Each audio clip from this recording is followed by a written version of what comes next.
20장 19절에서부터 23절 저 성도님들이 다 같이 한 목소리로 읽겠습니다. 이날 곧 안식구 첫날 저녁 때에 제자들이 유대인들을 데려가고 모인 곳에 문을 닫았더니 예수께서 오사 가운데 서서 이르시되 너희에게 평강이 있을지어다. 이 말씀을 하시고 손과 옆구리를 보이시니 제자들이 주를 보고 기뻐하더라. 예수께서 또 이르시되 너희에게 평강이 있을지어다. 아버지께서 나를 보내신 것 같이 나도 너희를 보내노라. 이 말씀을 하시고 그들을 향하사 숨을 내쉬며 이르시되 성령을 받으라.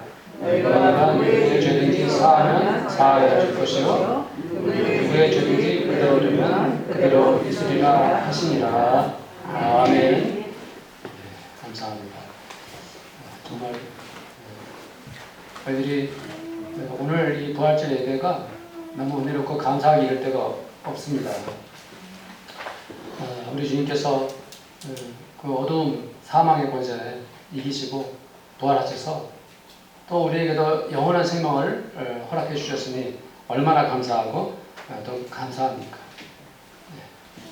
며칠 전 해외 뉴스에서 제가 참 독특한 장면을 봤습니다. 고양이 한 마리가 자기 새끼 2마리를 물고 병원을 들어온 거예요. 그런데 그 고양이와 병원 사람들은 서로 친숙한 사이예요. 병원에 그 고양이가 들어오면 먹이도 주고 또 머리도 쓰다듬어 주고 그런 사이였는데 그날따라 그 고양이가 자기 새끼 2마리를 입에 물고 들어온 겁니다. 그래서 병원 직원들이 먹이도 주고 옛날처럼 쓰다듬어 주었는데 그 어미가 고양이 새끼를 입에 물고 놔주지 않고 끙끙거리는 신음소리를 내는 거예요. 그래서 이 고양이 새끼들이 뭔가 문제가 있나 보다 하고 의사에 갔어요. 의사가 보더니 이 고양이 새끼들이 눈에 염증이 있었다는 거예요. 그래서 그 의사가 새끼들 눈을 치료해주고 그리고 그 어미 고양이는 새끼 2마리를 입에 물고 돌아갔다고 합니다. 그것을 제가 해외 뉴스에 보면서 참 독특한 상황이다고 생각했는데 하나님 아버지께서 인간들에 의해서 자기 아들이 농락당하는 것을 보고 그 마음이 어땠을까 생각을 해봤습니다. 자신의 아들에게 침을 뱉고 뺨을 때리는 그 자들을 보실 때 하나님의 심정이 어떠하셨을까라고 정말 상상이 안 되죠. 외아들이 끝내는 십자가에 못 박혀 피 흘려 죽는 것을 마지막까지 지켜봐야 했을 하나님 아버지를 생각합니다. 예수님의 십자가 죽음은 제자들에게도 또 예수님을 따랐던 수많은 사람들에게도 이루 말할 수 없는 충격을 주었습니다. 예수님을 사랑하던 그 사람들, 예수님을 따르던 그 어떤 사람도 예수님께서 십자가에서 죽으실 것을 상상조차 하지 않았던 것이죠.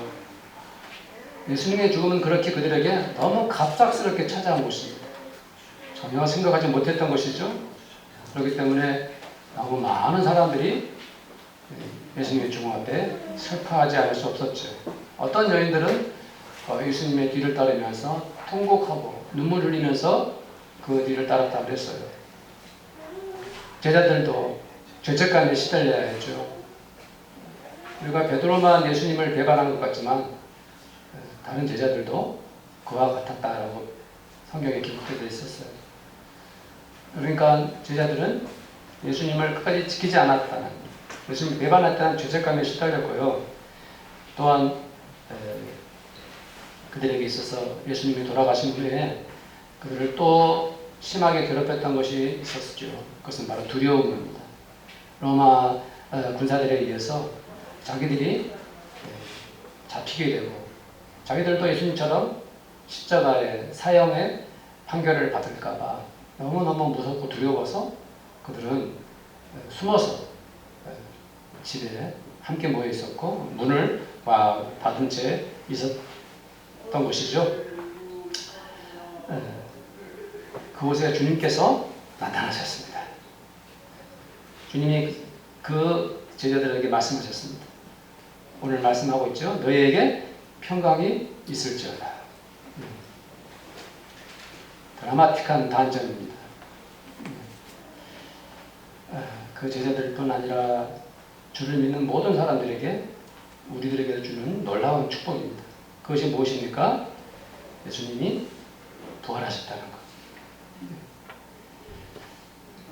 인간의 삶이 얼마나 비극적입니까?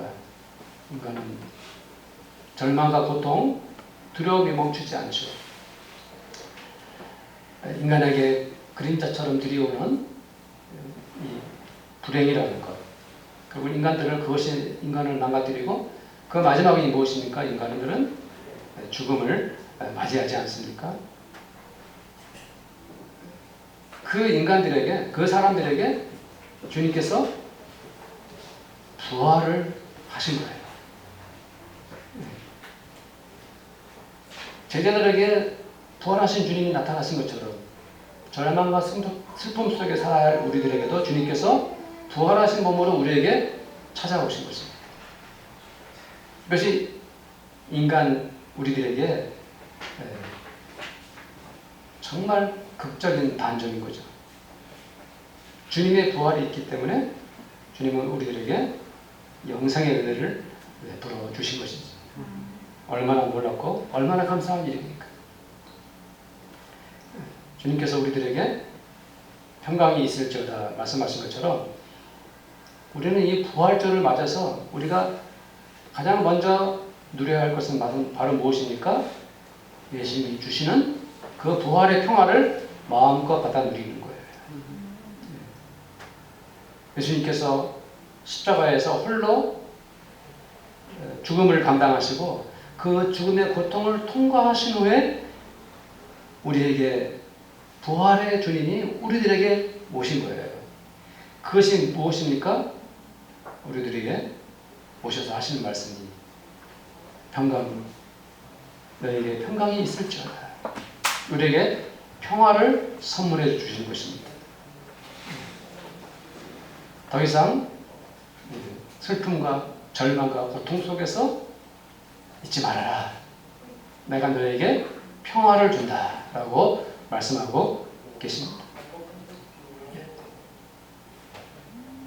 그렇습니다.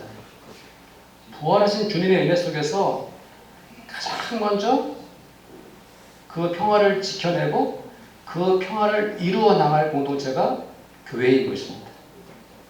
그리고 그 부활의 평화의 은혜가 우리 성도님들의 그 삶 속에서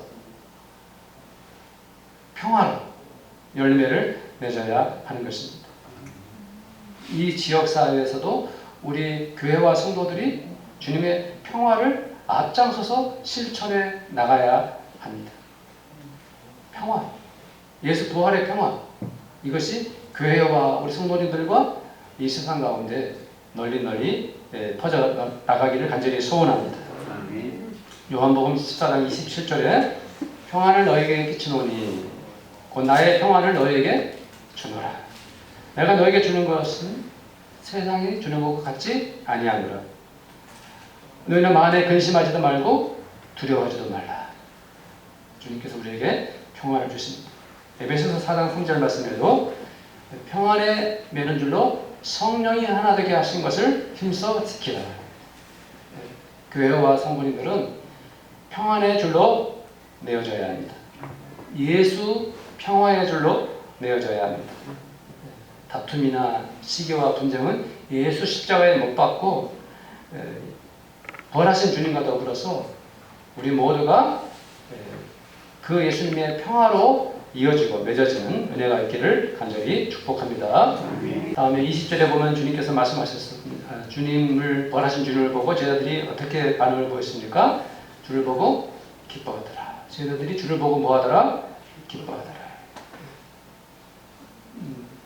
예수님께서 생전에 죽은 자를 살리실 때 가장 우리가 기억에 남는 사건은 바로 나사로를 살린 사건이죠. 마리아와 마르다가 자기 오빠가 죽은 지 나흘이나 돼서 이미 냄새가 났는데 그래서 얼마나 슬퍼했습니까?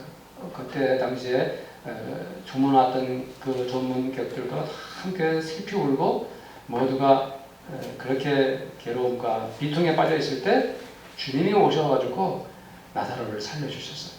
주님의 은혜로 나사로가 살아났을 때 그 마르다와 마리아가 얼마나 기뻤을까요? 얼마나 좋았을까요? 그렇죠? 우리 주님이 우리 오빠를 살려주셨네. 그 놀라운 기쁨과 감사가 말로 표현이 되겠습니까? 돌아가셨던 주님이 제자들 가운데 부활하신 몸으로 나타나셨을 때 제자들은 얼마나 기뻤겠어요. 얼마나 기뻤겠어요. 지금까지 있었던 슬픔과 좌절과 고통과 두려움 그 모든 것 한꺼번에 다 사라지고 제자들은 부활하신 주님을 뵙고 너무 기뻐하고 너무 좋아했어요. 제가 상상해 보건대 이 제자들이 너무 좋아가지고 서로 껴안고 팔짝팔짝 뛰지 않았을까요? 우리나라식으로 말하면 덩실덩실 춤을 추지 않았을까요? 그 기쁨이 얼마나 컸겠습니까? 부활신앙을 믿는 우리들도 마찬가지입니다. 주님이 부활하신 이 좋은 날에, 이 감사하는 날에 우리는 주님의 부활 때문에 기뻐하고 또 기뻐해야 될 줄 믿습니다.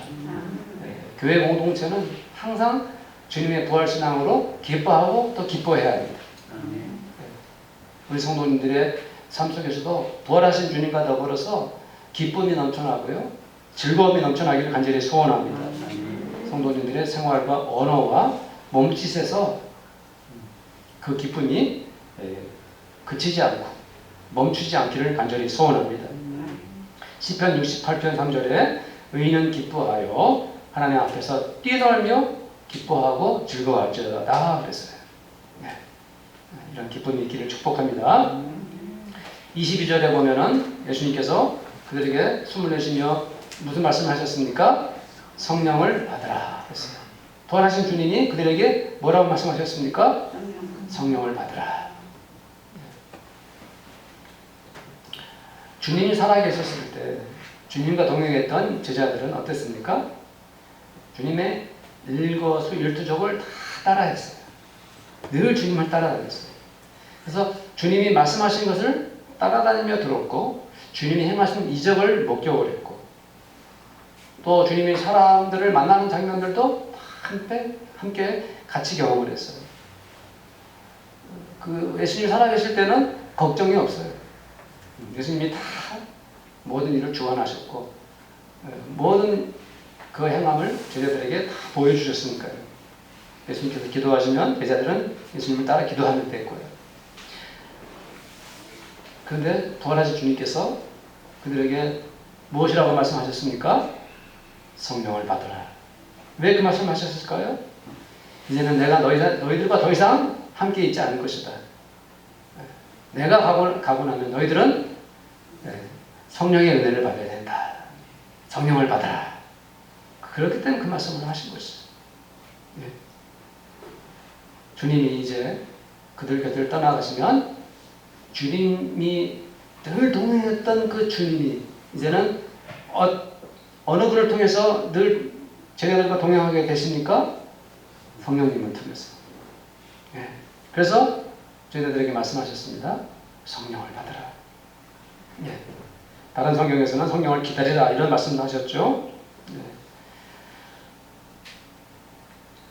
요한복음 16장 7절에 이런 말씀을 했어요. 요한복음 16장 7절에 보면 그러나 내가 너에게 실상을 말하노니 내가 떠나는 것이 너에게 유익이라. 내가 떠나가지 아니하면 보혜사가 너에게로 오지 아니할 것이요. 가면 내가 그를 너에게로 보내리니. 보혜사가 누구입니까? 성령님이시죠.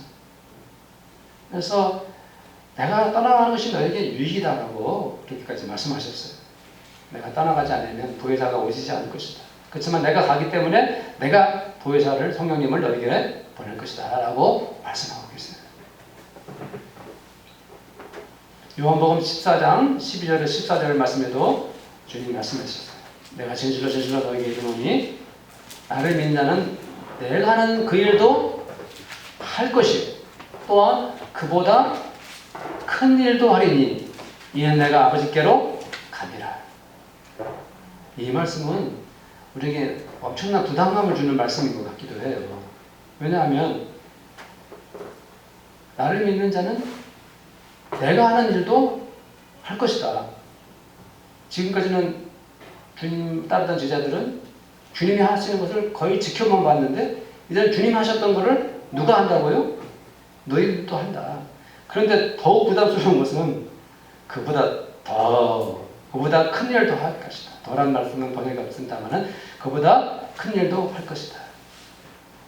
그런데 맺는 말씀이 13절에 12절에 맺는 말씀이 내가 아버지께로 가기 때문이다 라고 말씀하신 거예요. 그 말씀의 의미는 무엇입니까? 내가 가고 나면 내가 행했던 일을 너희도 행할 것이고 그보다 큰 일도 행할 것이다. 네. 그러면 주님께서 왜 이 말씀을 하셨을까요? 성령을 받으라. 성령의 충만함을 받으라. 성령의 능력을 받아라. 그러면 성령께서 그 일을 이루게 하실 것이다. 이 말씀을 하시는 거예요. 그러면서 뭐라고 말씀하셨냐면은 너희가 내 이름으로 무엇을 구하든지 내가 행하리니 이는 아버지로 하여금 아들로 말미암아 영광을 받게 하려 하십니다. 너희가 내 이름으로 무엇이든지 구하면 내가 뭐 하겠다? 행하겠다. 우리에게 무엇을 말씀하십니까? 기도를 말씀하십니다. 내 이름으로 기도해라, 구해라. 그러면 그 일을 누가 행하십니까? 내가 행하겠다. 주님이 행하시겠다 합니다. 근데 그것을 누구를 통해서 행하십니까? 성도님들을 통해서 성령님이 함께 하셔서 그 일이 이루어지는 거예요. 그러므로 예수의 이름으로 구하는 자가 누굽니까? 성도님들이세요. 저입니다. 그럼 말씀하십니다. 내 이름으로 무엇인지 내게 구하면 내가 행하리라. 주님께서 우리들에게 무엇을 말씀하십니까? 내가 가고 나면 성령님 함께 하실 것이고 내가 너희들과 함께 있지 않지만 너희가 내 이름으로 예수의 이름으로 기도하면 내가 그걸 행할 것이고 성령께서 또한 너에게 그 일을 행하도록 도우실 것이다. 이 말씀을 하고 계신 것입니다. 실제로 초대교회 성도들이 주님이 가신 후에 어떻게 했습니까? 간절히 기도했죠. 그리고 나서 오순절에 성령의 능력을 받았습니다. 그 후로 무슨 일이 일어났습니까? 예수님이 안 계셔도 예수님이 그 자리에 없어도 수많은 주의 제자들과 성도들이 주님이 행하신 일을 행했고 또 그 후로는 예수님이 3년 6개월 동안 행했던 것보다도 더 많은 놀라운 일들이 일어났습니다. 예수의 이름으로 성령의 능력으로. 네. 우리 성도님들이 부활의 주님이 주시는 말씀에 은혜를 받으시기를 축복합니다. 아멘. 우리에게 뭐라 말씀하십니까? 성령을 받아라.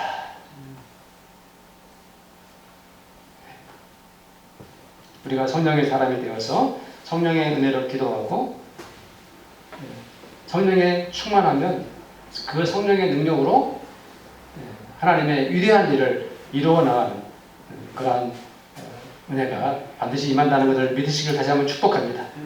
그러면 주님께서 또 이렇게 말씀하셨어요. 21절에 보면 아버지께서 나를 보내신 것 같이 나도 너희를 뭐하노라? 보내노라. 요한복음의 주제가 그거예요. 요한복음을 계속 요즘에 열심히 읽고 계시죠? 광고 따로 성도 따로 그러면 안 됩니다.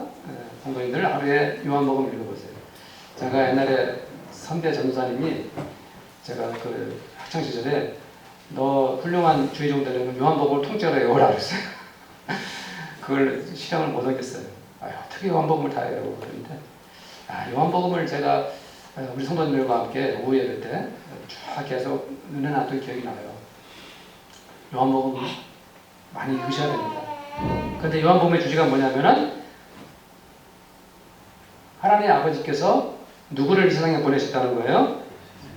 외아들 예수 그리스도를 보냈다.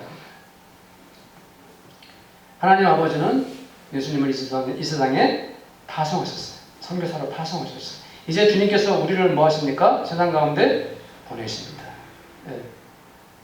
무슨 목적으로?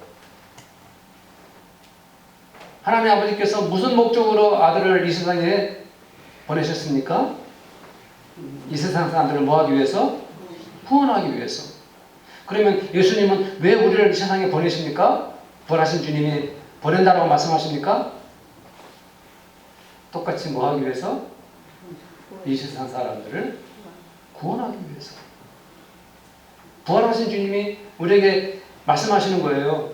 부활신앙을 가진 우리들은 이제 우리가 어디로 나가야 됩니까? 세상으로 나가야 돼요. 네. 동방의 작은 나라 예루살렘. 네.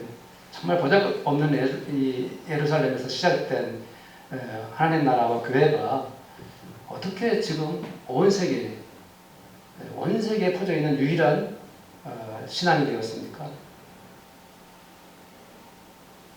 그것은 바로 주님께서 주의 제자들과 성도들을 예루살렘으로부터 시작해서 세상으로 뭐 했기 때문에 그렇습니까? 파송하셨습니다. 주님이 그들을 세상에 보내시면서 명령하신 것이 무엇입니까? 오직 성령이 임하시는 너희가 권능을 받고 예루살렘과 온 유대와 사마리아와 어디까지?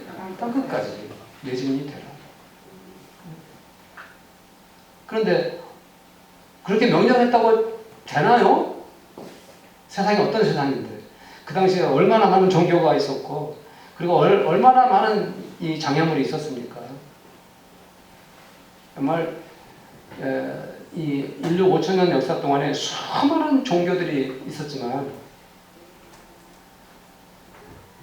어떻게 유일하게 이 기독교 주님의 복음이 주님의 교회가 하나님 나라가 온 세상에 이렇게 벌써 번져 있는 것입니까? 바로 주님께서 그들을 부활하신 주님이 그들을 세상에 뭐 했기 때문에? 보내셨기 때문에, 파송하셨기 때문에. 그러면 그 보냄을 받은 그 초대교회 성도들과 제자들이 무슨 신앙을 가졌습니까? 부활신앙. 그리고 부활을 직접 경험했죠. 두려울 것이 없어요. 거칠 것이 없어요. 왜 그들에게 부활신앙이 있습니까? 우리 주님이 부활하셨는데 그 부활 복음을 전한 거예요. 그때 그들에게는 무엇이 또 있었습니까? 어떤 은혜가 있었습니까? 성령의 능력이 함께 있었던 것이죠. 부활 복음과 성령의 능력으로 세상 가운데 복음을 전하니 신기하고도 놀랍게도 날마다 구원받는 자들이 더해지고 하나님 나라가 날마다 확장되는 거예요.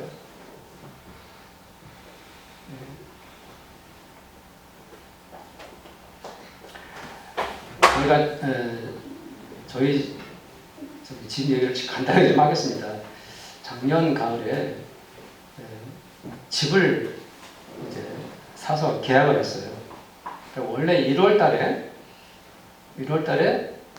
이사 가기로 이렇게 계약을 맺었는데 그 계약을 하신 분이 사정이 생겨가지고 3월 초에 좀 날짜를 좀 미뤄달라, 2달 정도 미뤄달라 그랬었어요. 그래서 우리가 그렇게 합시다 하고 이제 3월 초에 이제 다시 계약을 쓰기로 했죠. 그리고 저희는 3월 말이나 4월 초에 이사가기로 했어요. 근데 제가 그런 생각이 들더라고요. 이제 막 겨울이 시작될 때예요. 제가 겨울을 너무 지루하게 생각하거든요. 겨울이 너무 길어요. 그래서 이 겨울 언제쯤 지나갈까? 겨울이 시작되면 겨울 지나가는 것이 걱정이 됐었어요. 근데 이번에는 걱정이 하나도 안 돼요. 겨울이 빨리 지나가든 천천히 지나가든 겨울이 춥든 안 춥든 이제 4월 꽃피는 봄이 되면은 생전 처음 나의 집을 얻게 되더라. 내 집을 내 집을 어떨까 생각하니까 겨울이 하나도 지루하지 않아요. 꽃 피는 봄이 기다려지네 이런 생각을 했어요. 근데 제가 이 말씀을 준비하면서 왜 제가 뭐 집 샀다는 걸 자랑하는 것이 아니고요. 우리의 본향도 그렇다. 이 세상 살면서 추운 겨울도 지나고 슬픈 일도 겪고 좋은 일도 겪겠지만 우리가 이 세상 끝나면 이제 우리의 본향에 내가 영원히 살 집이 기다리고 있으니까 이 땅에 좀 추우면 어떻고 이 땅에 좀 아픈 일을 겪으면 어떻고 이 땅에서 우리가 뭐 어떤 우여곡절을 겪으면 어떨까. 그냥 이제 우리에게 영원히 살 우리의 집이 기다리고 있는데 우리의 본향, 나의 고향이 기다리고 있는데 말입니다. 그런 생각을 했습니다. 4월은 꽃 피는 계절입니다. 꽃이 핀다는 것은 모든 세상이 마침내 새 생명으로 피어나는 것이죠. 새 생명이 피어나는 거예요. 주님은 죄와 사망의 무덤을 벗어나서 부활의 꽃을 피우셨어요. 온 세상에 생명의 꽃을 피우신 것입니다. 그래서 제가 오늘 말씀의 제목을 조금 약간 좀 낭만적으로 정했어요. 오늘 말씀 제목이 뭐예요? 네? 이게 제목이 여러 가지예요? 대답이 여러 가지로 들리네? 꽃피는 부활. 네, 꽃피는 부활.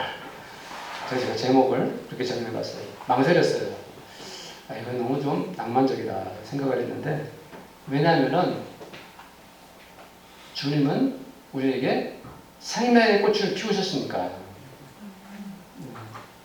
온 세상에 생명의 꽃을 주님이 피우셨어요. 이제는 우리가 뭡니까? 부활의 꽃을 피울 차례입니다. 예수 부활의 꽃. 그것은 평화의 꽃입니다. 예수 부활의 복음으로 평화로운 교회 공동체가 되고 평화로운 가정 공동체가 될 뿐 아니라 이 세상 가운데 부활의 신앙으로 이 세상을 평화로운 세상으로, 여호와 샬롬의 세상으로 이루어 나가기를 저는 간절히 축복합니다. 부활의 꽃은 영생으로 피어나지 않습니까? 죄와 사망에서 벗어난 영원한 생명을 베푸신 우리 주님께 기뻐하시고 또 기뻐하시기를 간절히 소원합니다. 우리는 또 어떤 꽃을 피워야 됩니까? 오늘 말씀에 의하면 성령으로 꽃 피워야 합니다. 부활하신 주님 우리에게 말씀하십니다. 성령을 받으라. 우리 성도님들이 이 부활신앙으로 성령의 은혜와 능력으로 살아가는 은혜가 있기를 축복합니다. 부활하신 주님이 이제 우리들에게 말씀하시고 우리들을 세상으로 뭐 하십니까? 보내십니다.